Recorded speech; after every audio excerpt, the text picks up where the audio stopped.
Lunes 11 de noviembre del 2019, amigos, es un gusto estar nuevamente con ustedes aquí en emisión estelar del Comercio TV con lo más destacado en esta jornada. Es un privilegio trabajar para ustedes. Aquí iniciamos queriendo felicitar, por supuesto, al Independiente del Valle, que puso el nombre del Ecuador en todo lo alto al quedar campeón de la Copa Sudamericana. Todo el país está completamente orgullosos de los Rayados de Sangolquí. Más adelante les vamos a tener un informe especial. Renunciar a mi cargo de presidencia.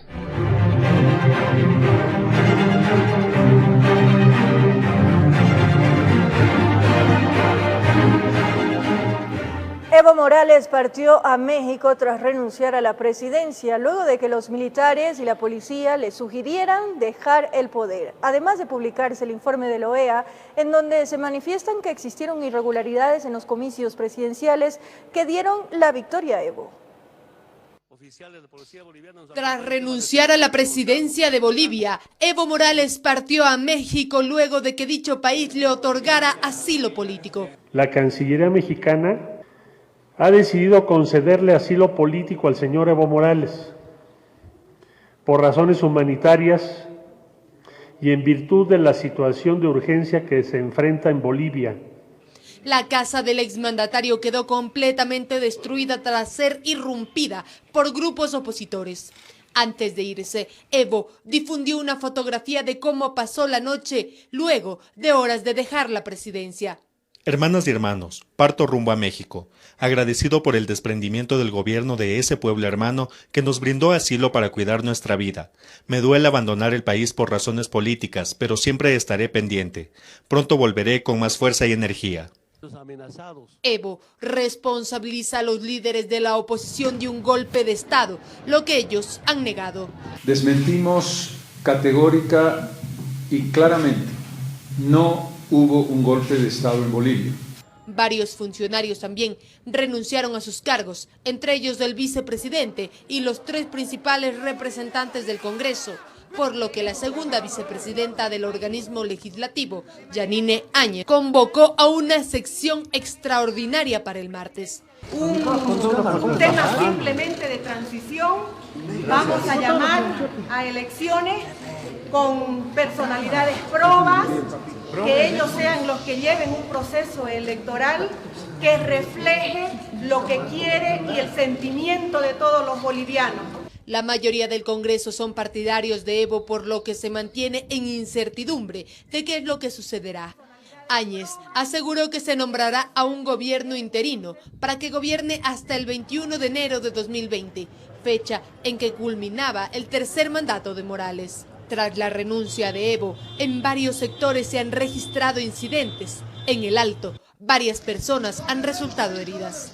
Un grupo de seguidores de Morales ha anunciado una guerra civil.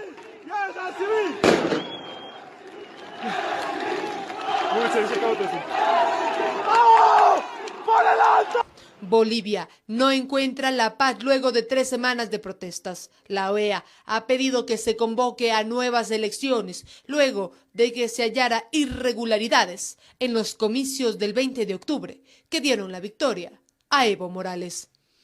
Informó Valeria Navarro. La renuncia de Evo Morales a la presidencia de Bolivia generó diversas reacciones internacionales, una a favor del exmandatario y otro en defensa de la democracia y la paz de Bolivia. Varios líderes mundiales han reaccionado ante la renuncia de Evo Morales a la presidencia de Bolivia. Quienes son afines a su pensamiento han catalogado lo sucedido como un golpe de Estado. Nicolás Maduro, presidente de Venezuela, ha llamado a todos a movilizarse por los pueblos originarios de Bolivia, víctimas del racismo. Cuba, por su parte, culpó a la derecha. El presidente electo de Argentina, Alberto Fernández, enfatizó: no hay ningún ejército que haya liberado un pueblo. Ha habido un golpe de Estado en Bolivia, para que nadie se confunda. A estas declaraciones se sumaron Nicaragua y México. Lo que ayer se produjo lo consideramos un golpe. El presidente ruso Vladimir Putin consideró que las acciones violentas forzaron la salida de Evo. El gobierno ecuatoriano, mediante un comunicado, se refirió al informe de la OEA que dictaminó que sí existieron irregularidades en el proceso electoral y se pronunció en defensa de la democracia. El gobierno de Ecuador rechaza todo acto de violencia cualquiera que sea su origen. Formulamos un llamado a todos los actores políticos y sociales de la hermana Bolivia para unar esfuerzos hacia el pronto restablecimiento de la paz en un clima de respeto a los derechos humanos. Colombia, Perú, la Unión Europea y la ONU también solicitan transiciones pacíficas, moderación y tranquilidad.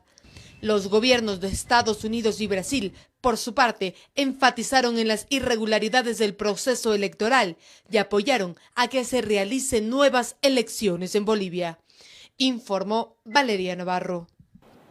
Analistas aseguran que la situación boliviana, tras la renuncia del presidente Evo Morales, obliga a reflexionar a los gobernantes de la región sobre su forma de hacer política. Según los expertos, es necesario que Bolivia retome el control de la institucionalidad del Estado. Los gobiernos de la región han perdido ante la sociedad la credibilidad institucional.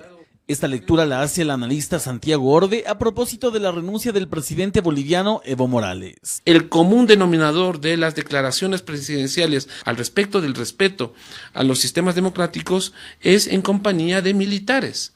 Vemos un involucramiento peligroso que obedece básicamente a esta crisis, a esta deformación de las instituciones que ya no representan a sus ciudadanos. El debilitamiento institucional, dice, se ha visto en los últimos meses en los países de la región y recientemente en Bolivia. Vemos un presidente que se omnibuló por el poder y que se impuso incluso frente a la demanda social de no reelección en el caso boliviano, y se impuso frente a esto aduciendo su derecho a participar libremente en elecciones. A tal punto asegura que se valió de todo para ser nuevamente presidente de los bolivianos, incluso con irregularidades en las elecciones del pasado 20 de octubre, esto según una auditoría internacional realizada por la OEA. Él se ha caracterizado por dar la vuelta a las cosas con el afán de perpetuarse en el poder, cosa que estamos viendo que es una característica particular de todos los del socialismo del siglo XXI. Por ello cree nuestro entrevistado que en Bolivia hoy por hoy se debe crear mecanismos enmarcados en la ley que no permitan que alguien, en este caso Morales, se perennice en el poder. Evidentemente que esa es la ambición de él, ya se lanzó al margen de todo. Pues yo creo que procede que de alguna manera se lo juzgue por haber precisamente violado las normas constitucionales en beneficio de él. Con la salida de Morales de la presidencia, 2 casos de ecuatorianos que pidieron refugio en Bolivia al aducir que son perseguidos políticos, la ex asambleísta Sofía Espín y el ex superintendente de comunicación Carlos Ochoa, se encuentran todavía expectantes. Sin embargo, según el experto Marcelo Fernández de Córdoba, al menos para el nuevo gobierno, no tendrá mayor relevancia. La situación de ellos tendrá que resolverla si es que tiene algún interés el gobierno de Bolivia. Es un tema que tiene importancia para nosotros en cuanto a tratar de extraditarlos, pero en cambio para Bolivia es un tema muy secundario. En este sentido añade que lo verdaderamente importante está en enrumbar nuevamente al país a la democracia, con la elección de un nuevo mandatario y sus principales autoridades, sin dejar de lado la polarización social y política al interior de la nación, sobre todo porque en el Parlamento existiría aún una mayoría afín al expresidente Evo Morales, informó Javier Rosero. Retomamos la información de interés nacional. La fiscal general del Estado, Diana Salazar, acusó por cohecho a 22 personas, incluyendo al presidente Rafael Correa, y a 2 personas más como cómplices en el caso Sobornos 2012-2016. La Fiscalía anunció que los acusará por este delito, el cual es imprescriptible y se puede juzgar en ausencia y ya no por asociación ilícita y tráfico de influencias. Tras Daniela Camacho, jueza de la Corte Nacional de Justicia, declarar la legalidad del proceso, se presentó un hecho inesperado. Diana Salazar, fiscal general del Estado, anunció que por sobornos 2012-2016, por un obstáculo legal, solo se acusará por cohecho y ya no por asociación ilícita y tráfico de influencias, como constaba en un inicio. Esto significa claramente que es una investigación vacía, apresurada, inconsistente, ilegal y Fiscalía no va a poder probar con ninguno de los elementos la comisión ni siquiera del delito de cohecho que hoy está pretendiendo sustentar. Salazar, en audiencia de evaluación y preparatoria a juicio, sustentó la existencia de un entramado de corrupción a la cabeza del expresidente Rafael Correa. Cito que se trata de una estructura delincuencial donde se otorgaba obras públicas a empresas privadas a cambio de recursos económicos que eran utilizados en sabatinas, cumpleaños, concentraciones políticas y en general gastos del movimiento político en ese entonces Alianza País. Para el efecto se efectuaron cobros en dinero en efectivo que suman $6.770.000 del 2012 al 2016 y en cruce de facturas $5.652.000. Salazar presentó 584 elementos de convicción. Empezó señalando algunos de forma general, lo que molestó a la defensa técnica de algunos de los procesados. No puede ser, señores periodistas, que a todos los procesados les endilgue una acción sin individualizar su conducta y su participación en el hecho concreto. ¿Para qué? Para que nosotros entendamos y comprendamos ese dictamen y luego poder ejercer nuestro derecho a la defensa. La Fiscalía sustentó la utilización de códigos para identificar a los investigados. Por ejemplo, Rafael Correa, SP, RCD, RC, A1, Jorge Glass, SBP, L1, Alexis Mera, AM, María de los Ángeles Duarte, MD, L2, Walter Solís, WS. Además, se aplicaba lo que Salazar denomina jerga criminal, para establecer $1 millón, un palo, $500,000, medio palo.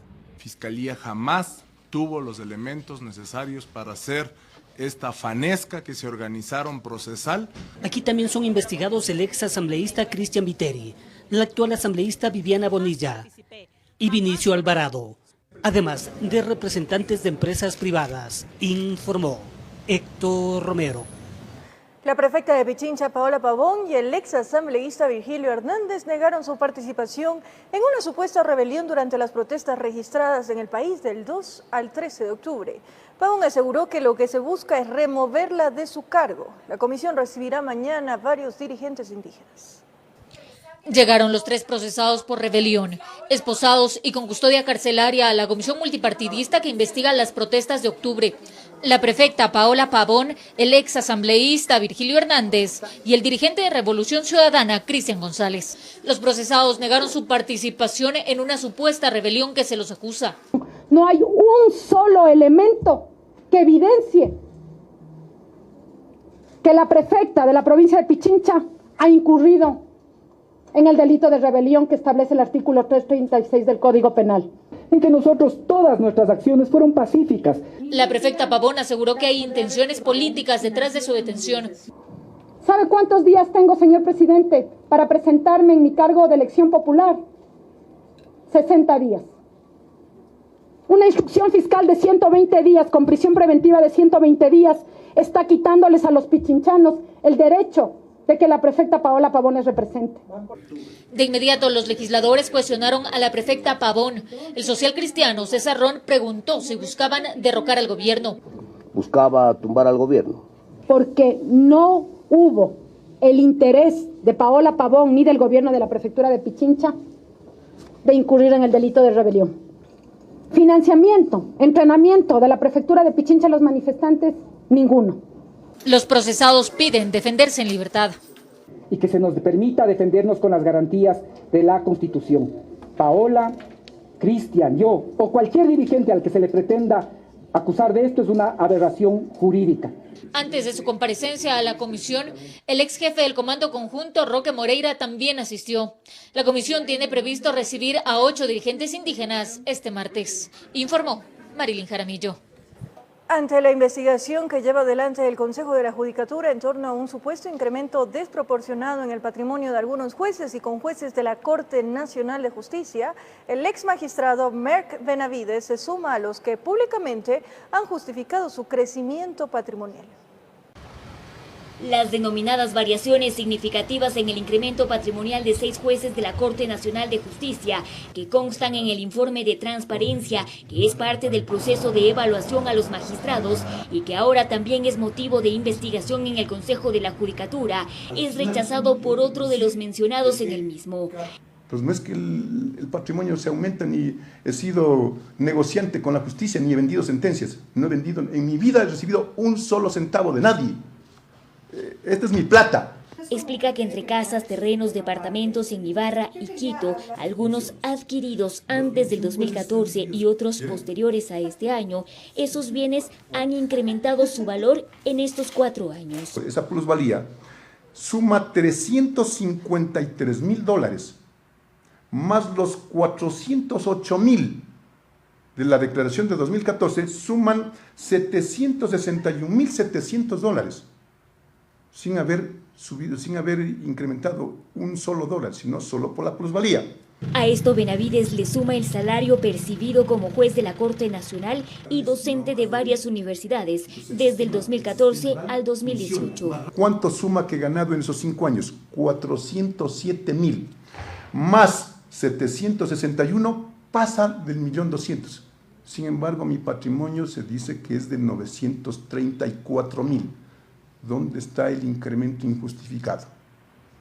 Me sobra el dinero.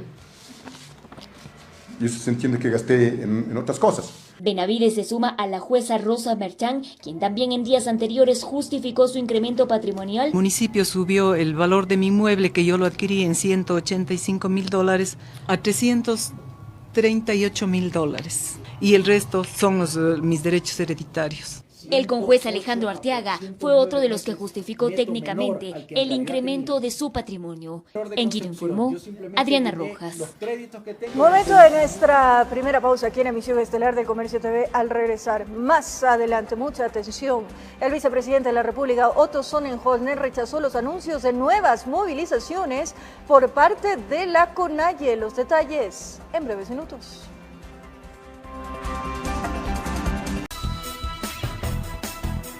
Gracias por seguir en nuestra sintonía. Esto es del Comercio TV. Conductores de camionetas que brindan el servicio de movilización en zona rural del Cantón Daule, en la provincia del Guayas, exhortan al gobierno para que sean incluidos en la focalización de los subsidios a los combustibles. Por su parte, el vicepresidente Otto Sonnenholzner rechazó los anuncios de nuevas movilizaciones por parte de la CONAIE. Trasladan a los habitantes de las comunas hasta los cantones y cobran 50 centavos. Los conductores de estas camionetas afirman que la focalización de los subsidios a los combustibles es algo que les quita el sueño. Nosotros tenemos 20 años trabajando en este lado y la verdad que la gasolina si se sube, entonces tendríamos que subir los costos. Aproximadamente tenemos 4 kilómetros, 5 kilómetros, no es justo subir los costos en ese precio. De hecho, cuentan lo que sucedió cuando se promulgó el decreto 883. No se hacía dinero y hasta los paralizaban porque la gasolina es muy cara, pues, así como estamos. Miren, lo que traemos de pasaje era nada más. Los beneficiarios creen que aquello es justo y necesario, más aún cuando la situación económica no es la mejor. En los campos de Guarumal, en Daule. Porque si no subiría el precio del pasaje, pues. ¿Y ahí cómo nos podíamos movilizar? Cobran $1 las motos, que tenemos que viajar toda la semana. Mi papá se hace hemodiálisis y yo tengo que venir todas las semanas a traerlo a él. De allá donde yo vivo está lejos. Y mientras el gobierno nacional busca la definición del mejor mecanismo para focalizar el subsidio a los combustibles, a fin de que este tipo de servicios en las zonas periféricas de las provincias no se vean afectados, el vicepresidente Otto Sonnenholzner ha cuestionado cualquier intento de movilización indígena. Qué pena que se quiera vivir de amenazas. El Ecuador no es un país para amenazar a nadie. Aquí estamos dialogando no solo con los indígenas, sino con todos los actores sociales. Nosotros movilizamos en esta camionetita porque en esa moto nosotros cuando traemos una carguita no podemos traerla. Esperan por ello que sus demandas sean contempladas en la promulgación del nuevo decreto ejecutivo, que a juzgar del gobierno tomaría varios meses, informó Jorge Escobar. Corre el tiempo y la Comisión de Régimen Económico en la Asamblea no logra superar desacuerdos para realizar el informe para segundo debate de la Ley de Crecimiento Económico. Está pendiente la propuesta de dividir el proyecto para su votación. Contrarreloj avanza en la realización del informe para segundo debate de la ley económica. Hasta el momento ya se ha tratado los artículos de remisión y tributarios, pero en estos se han identificado al menos 40 puntos críticos. en casi nada de ICE, no hay acuerdo en ICE bebidas azucaradas, no hay acuerdo en ICE de vehículos, no hay acuerdo en ICE de fundas plásticas, no hay un acuerdo todavía en los montos de esta contribución única por 3 años para las empresas. Estos se evalúan en la mesa técnica, mientras que también se analiza la posibilidad de dividir por bloques esta norma y así someterlo a votación. La moción nació de la asambleísta de Suma, Gabriela Larreategui. Yo me mantengo en la propuesta de que se elimine de este proyecto de ley el Código Orgánico Monetario Financiero y el Código Orgánico de Planificación y Finanzas Públicas para poder concentrarnos en el resto y no sacar algo que esté mal hecho. En este aspecto, el oficialismo se muestra dividido. El tema monetario y todo el Código de Planificación y Finanzas tiene que ser tratado, pero en otro momento. Quizás lo responsable no sería eliminar toda la parte monetaria, sino más bien priorizar lo verdaderamente urgente. Hay sectores que insisten en el archivo de la norma, mientras que otros aún no defienden su postura, y esto a solo 6 días de que termine el plazo que tiene la Asamblea para aprobar el proyecto económico urgente. Caso contrario, ingresará por el Ministerio de la Ley, informó Carolina Basante. Atención, el ministro de Hidrocarburos, Carlos Pérez, anunció que por motivos personales presentó su renuncia a la cartera de Estado que presidía desde el 2017. ¿Cómo está el proceso? Yo puse mi cargo a disposición del señor presidente de la República y él está analizando esa situación. Mire, yo he cumplido un plazo, he hecho lo que he tenido que hacer y vamos a dedicarnos ahora, si es que el señor presidente lo juzga así, a otras cosas, a atender a mi familia básicamente.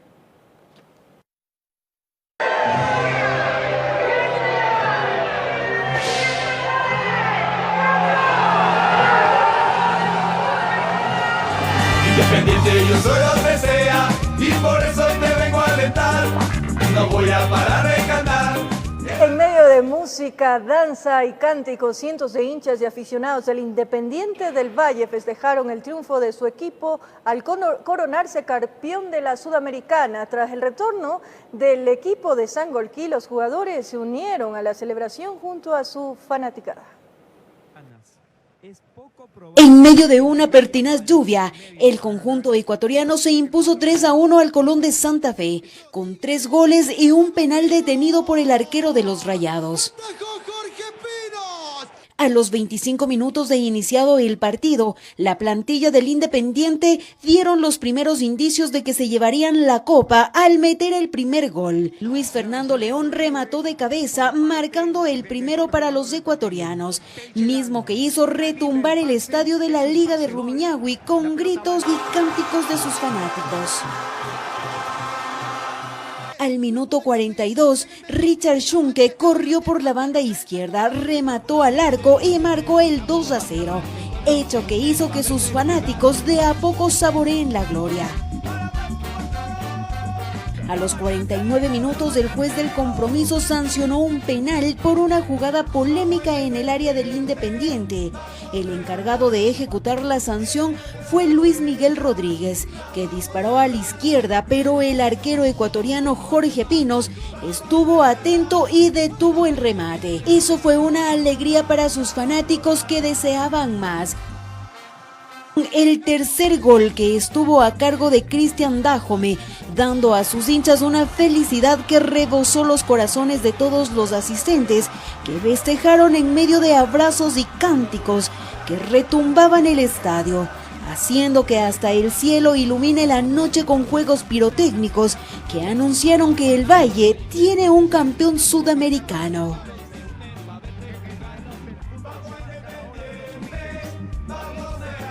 Los festejos no pararon en Sangolquí. La fanaticada, en medio de bailes, armaron una caravana para recorrer las calles del sector hasta llegar a la plaza central. Al siguiente día, los jugadores arribaron al aeropuerto Mariscal Sucre y fueron recibidos por un arco de agua.